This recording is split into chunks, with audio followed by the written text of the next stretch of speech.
Hi guys, welcome back to my channel. ಇವತ್ತು ನೋಡ್ರಿ ನಾನು ಕಬಾಬ್ ರೆಸಿಪಿನ ಶೇರ್ ಮಾಡ್ತಾಯಿದ್ದೀನಿ. ಇದಕ್ಕೆ 1 ಸ್ಪೂನ್ ಕಾರ್ನ್ಫ್ಲೋರ್ ಮತ್ತು 1 ಸ್ಪೂನ್ ಮೈದಾ ಹಿಟ್ಟು, 1 ಸ್ಪೂನ್ ಜೀರಾ powder, 1 spoon chicken masala, 1 spoon tandoori masala, 1 spoon ಧನಿಯಾ ಪೌಡರ್, 1/4 ಟೀ ಸ್ಪೂನ್ ಫುಡ್ ಕಲರ್ನ ಹಾಕ್ತಾಯಿದ್ದೀನಿ ನೋಡ್ರಿ.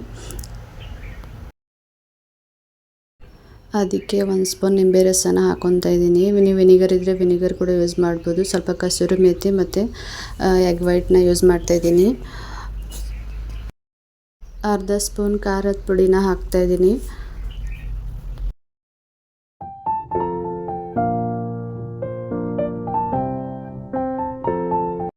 ಇದಕ್ಕೆ ಇವಾಗ ಅರ್ಧ ಸ್ಪೂನ್ ಉಪ್ಪನ್ನ ಸೇರಿಸ್ಕೊತಾ ಇದ್ದೀನಿ ಮತ್ತು ಕರಿಬೇವಿನ ಸೊಪ್ಪನ್ನ ಕಟ್ ಮಾಡಿ ಸೇರಿಸ್ಕೊತಾ ಇದ್ದೀನಿ ನೋಡ್ರಿ. ಇದನ್ನೆಲ್ಲ ಚೆನ್ನಾಗಿ ಮಿಕ್ಸ್ ಮಾಡ್ಕೊಬೇಕು.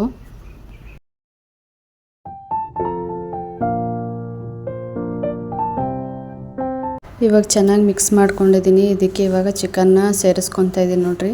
ನೀರು ಟೋಟಲಿ ಹಾಕಬಾರ್ದು, ಚೆನ್ನಾಗಿ ಅದರಲ್ಲೇ ಮಿಕ್ಸ್ ಮಾಡ್ಕೊಬೇಕು, ಯಾಕಂದರೆ ಸ್ವಲ್ಪ ನೀರು ಬಿಟ್ಕೊಳ್ಳುತ್ತೆ.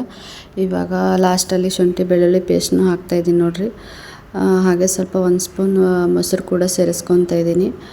ಸೇರಿಸ್ಕೊಂಡು ಚೆನ್ನಾಗಿ ಮಿಕ್ಸ್ ಮಾಡಿ ಮ್ಯಾರಿನೇಟ್ ಮಾಡೋಕ್ಕೆ ಇಡಬೇಕು. ಅಟ್ಲೀಸ್ಟ್ ಒಂದು ½ ಆನ್ ಅವರ್ ಆದರೂ ಇಡಬೇಕು, ಅಂದರೆ ಚೆನ್ನಾಗಿ ಬರುತ್ತೆ ಕಬಾಬು. ಇವಾಗ ನೋಡ್ರಿ ಆಯಿಲ್ನ ಬಿಸಿಗಿಟ್ಟು ಕಬಾಬ್ನ ಫ್ರೈ ಮಾಡ್ಕೊತಾ ಇದ್ದೀನಿ. ಹಾಕಿದ ತಕ್ಷಣ ಅದನ್ನು ಟರ್ನ್ ಮಾಡೋಕ್ಕೆ ಹೋಗಬಾರ್ದು. ಸ್ವಲ್ಪ ಆಯಿಲ್ದು ಏನು ಗುಳ್ಳೆಗಳಿರುತ್ತಲ್ವ ಅದನ್ನೆಲ್ಲ ಸ್ವಲ್ಪ ಕಡಿಮೆ ಆದಮೇಲೆ ಅದನ್ನು ಚೆನ್ನಾಗಿ ತಿರುಗಿಸ್ಬಿಟ್ಟು ಬೇಯಿಸ್ಕೊಂಡ್ರೆ ಕಬಾಬ್ ಚೆನ್ನಾಗಿ ಬೇಯ್ತಾವೆ ನೋಡಿರಿ. ಸ್ವಲ್ಪ ನಿಧಾನ ಉರಿಯಲ್ಲಿ ಇಟ್ಕೊಂಡು ಬೇಯಿಸ್ಕೊಬೇಕು, ಯಾಕಂದರೆ ಒಳಗಡೆ ಬೆಂದಿರಲ್ಲ, ಮೇಲೆ ಮಾತ್ರ ಕಲರ್ ಬಂದಿರುತ್ತೆ. ಹಾಗಾಗಿ ಜಾಸ್ತಿ ಫ್ಲೇಮ್ ಇಟ್ಕೊಬಾರ್ದು, ಲೋ ಫ್ಲೇಮಲ್ಲೇ ಬೇಯಿಸ್ಕೊಳ್ರಿ. ಇವಾಗ ನೋಡಿರಿ ಚೆನ್ನಾಗಿ ಕಲರ್ ಬಂದಿದೆ. ಇವಾಗ ಫ್ರೈ ಆಗಿದೆ. ಇವಾಗ ಎತ್ತಿಟ್ಕೊತಾ ಇದ್ದೀನಿ. ಅದೇ ಆಯಿಲಲ್ಲಿ ಇನ್ನೊಂದು ಸ್ವಲ್ಪ ಇತ್ತು, ಹಾಗಾಗಿ ಅದನ್ನು ಫ್ರೈ ಮಾಡ್ಕೊತಾ ಇದ್ದೀನಿ. ಜಾಸ್ತಿ ಕ್ವಾಂಟಿಟಿ ಏನು ಹಾಕೋಕ್ಕೆ ಹೋಗಬೇಡಿ, ಸ್ವಲ್ಪ ಸ್ವಲ್ಪನೇ ಫ್ರೈ ಮಾಡ್ಕೊಳ್ಳಿ, ಅಂದರೆ ನೀಟಾಗಿ ಬೇಯುತ್ತೆ. ಇವಾಗ ನೋಡಿರಿ ನಮ್ಮ ಕಬಾಬ್ ಎಲ್ಲ ರೆಡಿ ಆಗ್ಯದ. ನೀವು ಮನ್ಯಾಗ ಟ್ರೈ ಮಾಡಿರಿ.